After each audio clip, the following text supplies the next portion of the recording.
George had only been at his new job for a month. He'd just been assigned the night shift at one of the city's largest multinational office buildings, Crystal Tower.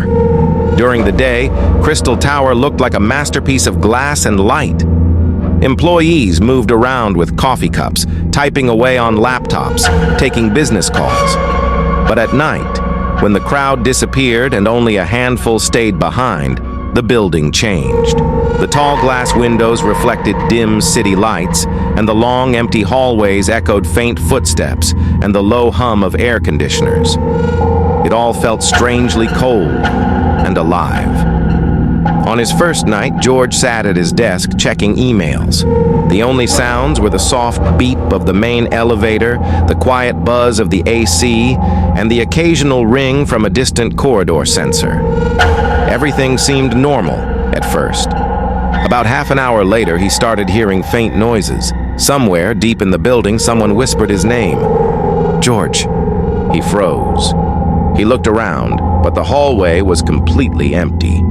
He shook his head, forcing a nervous laugh.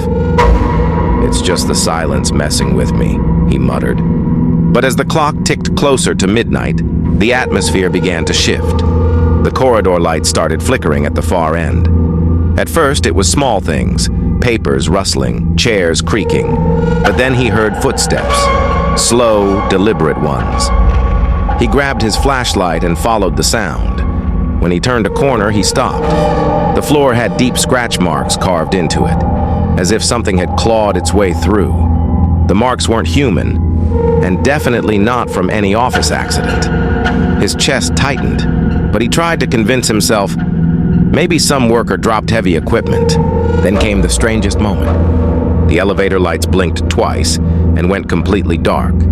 From inside came the muffled sound of someone coughing, followed by a low, whispering voice. George pressed the elevator button. Nothing. He tried calling security, but his phone had no signal.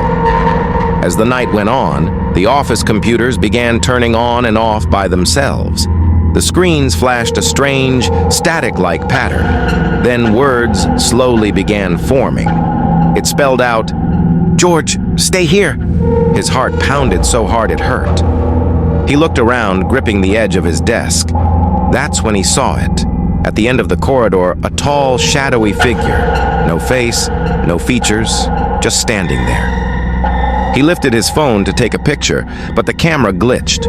What he saw in real life turned into a distorted blur on the screen, as if the figure didn't want to be seen.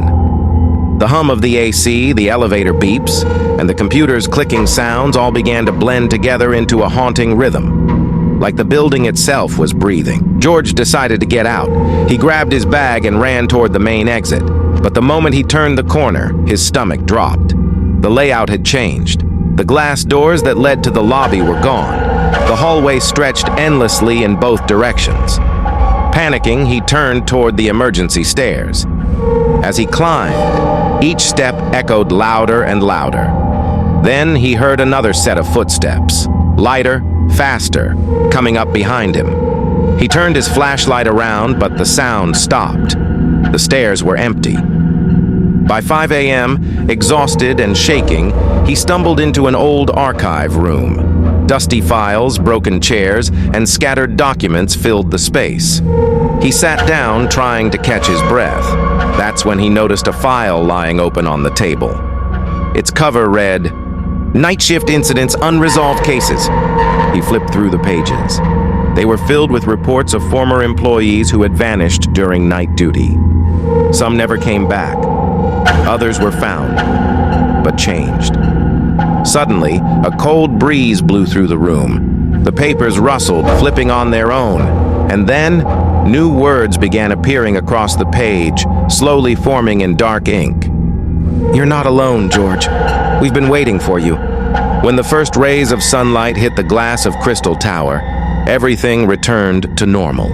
The lights stabilized, the computers stopped flickering. The morning staff found George sitting on the floor, pale, trembling, staring blankly at the elevator doors. His computer was still on, papers scattered everywhere. He never took another night shift again. But in the back of his mind, one question never left him. Was the building truly empty at night? Or did something else wake up when everyone went home?